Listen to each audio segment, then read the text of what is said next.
Kegiatan ini sebagai salah satu program kerja dari kelompok UMKM 131 di bawah naungan bimbingan DPL Ibu Ana Nurandriana dan PL Bapak Rizky Wahyu Ramadhani. Dilaksanakan melalui live Instagram kolaborasi pada akun lokasamarinda.biru dan psikologi_Anggara yang merupakan praktisi HRD dari brand Surasama serta Sari Pasundan.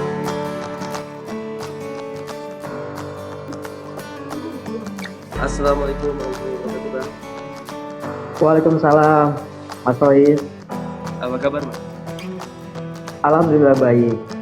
Hari ini kita ditemani oleh pemateri kita atau narasumber kita yang sangat kompeten di bidangnya, yaitu Bang Agung Anggara, SPSI, CPA, yang merupakan HRD Surasama, HRD Siti Sari Pasundan Berkah, owner personal Info Publication, Headhunter Samarinda. Wah, kalau kita lihat dari track recordnya ini udah mantap banget ya, udah cakep banget gitu. Tanpa terlalu lama aja kita menunggu karena udah masuk di jadwal.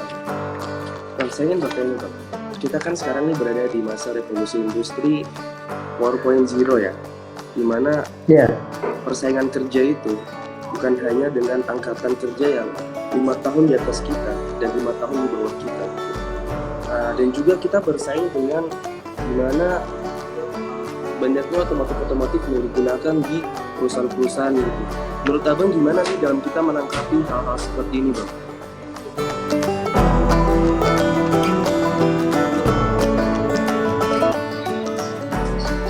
Ya, kalau dari saya sendiri itu jadi tantangan buat teman-teman semua yang akan masuk di dunia kerja. Nah, tantangan tersebut itu kan tadi kita dihadapi oleh berbagai macam persaingan, termasuk dari lulusan universitas dari yang lain. Terus juga ada soft skill dan hard skill yang dimiliki masing-masing person atau masing-masing orang. Nah, ini juga salah satu meningkatkan motivasi kita untuk memperbanyak skill kita di bidang yang kita suka atau passion kita untuk di dunia kerja, terutama juga di teknologi ya. Sekarang ini kan ada contohnya di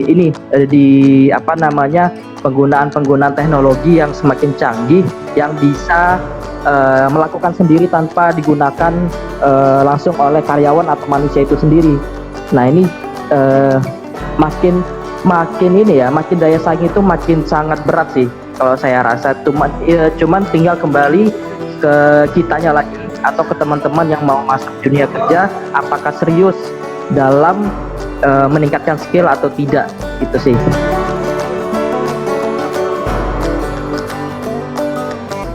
Oke, yang pertama adalah yang pasti teman-teman itu yang pasti ya niat ingin bekerja itu pasti harus ada gitu.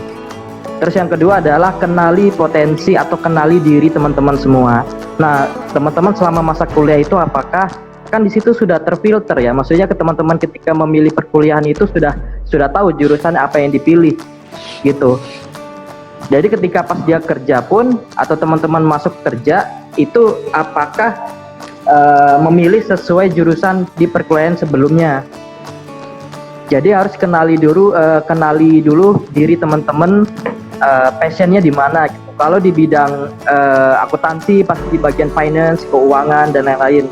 Kalau di bidang manajemen, SDM manajemen, psikologi itu di industri di ranah personalia, HRD atau human capital. Nah, itu kan nyambung ya, maksudnya dengan jurusan teman-teman ambil di perkuliahan.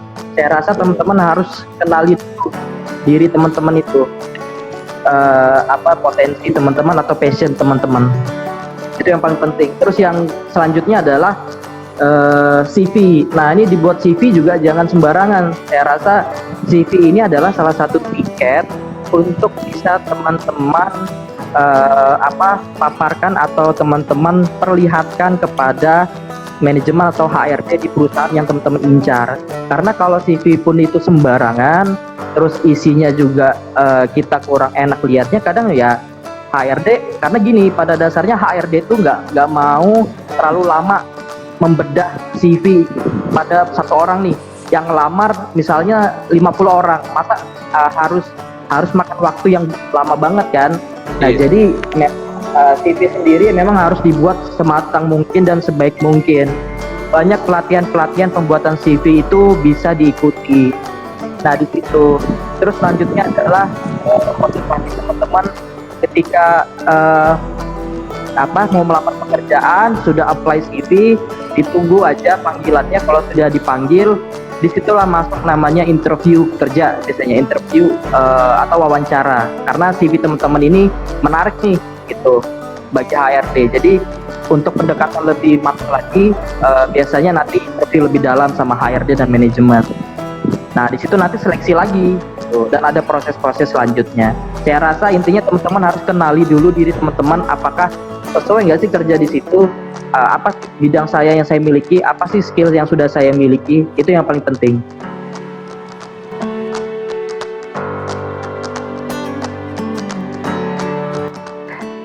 Saya ke CV yang tidak menarik dulu ya. Iya. Ini paling banyak saya temui gitu.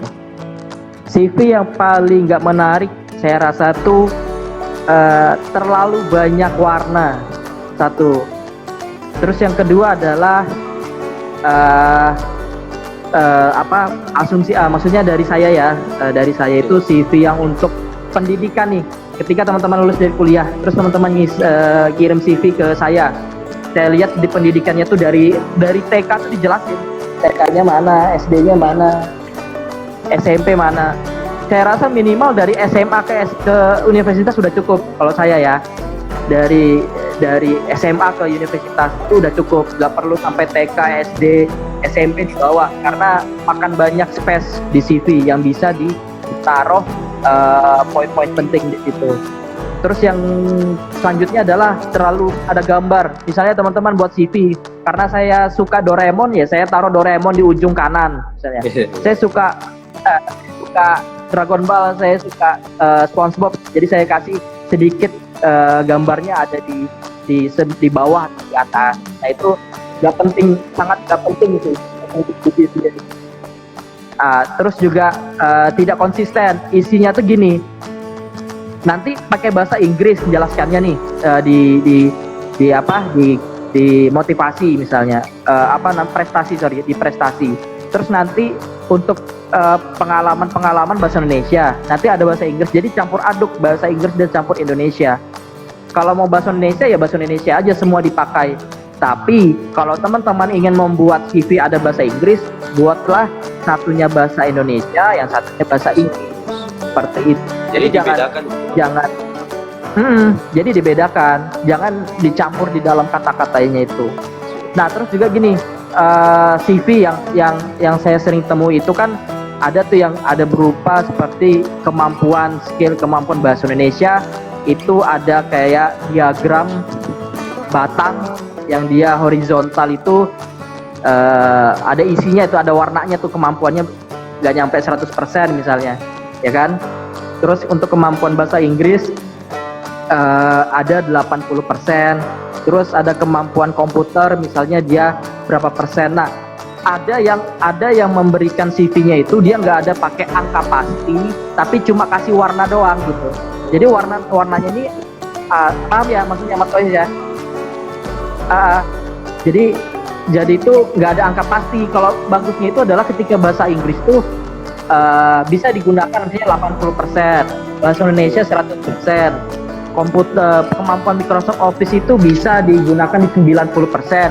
Ini kemampuannya. Tapi kalau nggak ada persentasenya, nggak ada angkanya, nggak ada patokannya, ya saya bingung juga gitu. Ini batasnya sampai mana nih gitu. Nah, itu yang sangat penting ya. Kadang CV itu juga pakai foto juga sembarangan. Pakai foto tuh kadang foto cuma kelihatan sampingnya doang gitu. Terus kadang mukanya tuh nggak full face.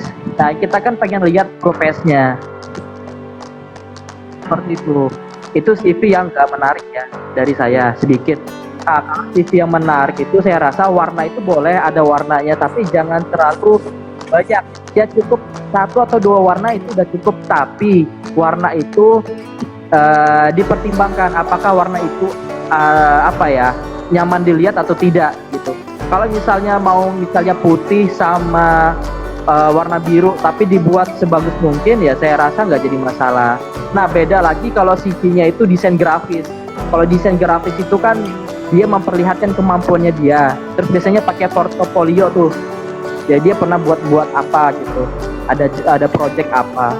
Nah, kalau misalnya di CV itu yang saya bilang tadi dibuat kisah ya, maksudnya bahasa Indonesia ya Indonesia semua. Kalau bahasa Inggris ya bahasa Inggris semua. Terus juga typo. Nah, itu penting ya, jangan sampai ada typo gitu. Atau kekurangan kata atau kelebihan kata. Jadi memang direview kembali setelah buat CV itu, dilihat lagi ada nggak kata-kata yang kurang hurufnya atau kelebihan hurufnya, atau yang malah nggak ada kata-kata yang nggak seharusnya dimasukkan gitu. Jadi CV yang menarik itu ya simple aja, tapi poin-poinnya tuh yang Sampai kalau pendidikan yang penting poinnya tuh dapat semua gitu.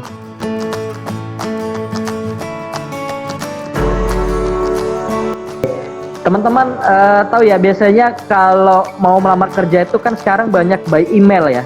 Iya. Via email ya. Email itu kan sudah ada tujuan pengirim ya, itu atau di CC misalnya. Terus di bawahnya itu ada subjek. Nah, subjek. Terus di bawahnya itu ada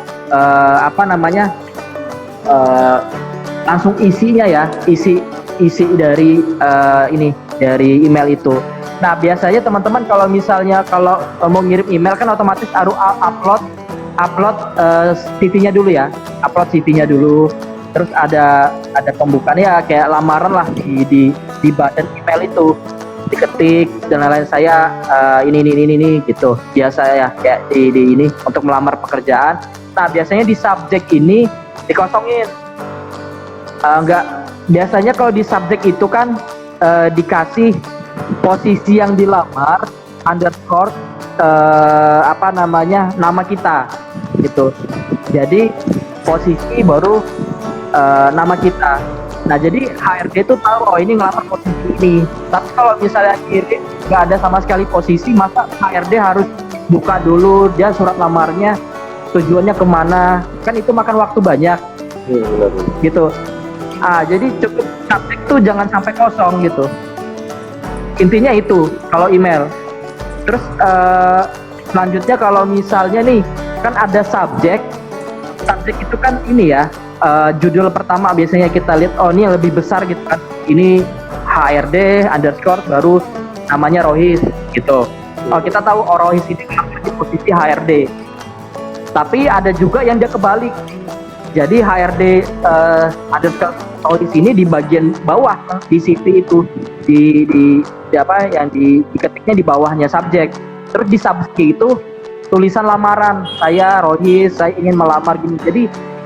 Jadi kelihatannya tuh kok ini kayaknya orang nggak paham nih ya elektronik email tuh. Nah, itu udah jadi nilai minus gitu bagi pelamar.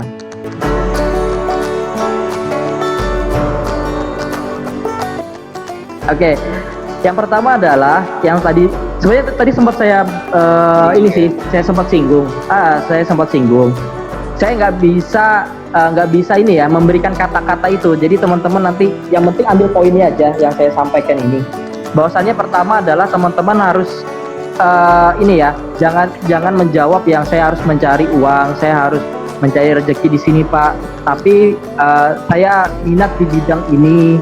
Terus saya akan berkontribusi dan membangun perusahaan ini lebih baik lagi. Saya ingin belajar di sini dan membangun relasi lebih banyak lagi. Saya yakin saya mampu bisa bergabung di tim ini. Jadi gini ya, dengan kata-kata yang baik, terus juga hal positif yang kita sampaikan gitu untuk perusahaan ini yang kita lamar. Teman-teman, jadi intinya sebelum kita melangkah menuju dunia kerja, kita harus mempersiapkan mental kita sebaik-baik mungkin, mempersiapkan soft skill kita sebaik-baik mungkin agar bisa menarik perhatian dari HRD gitu.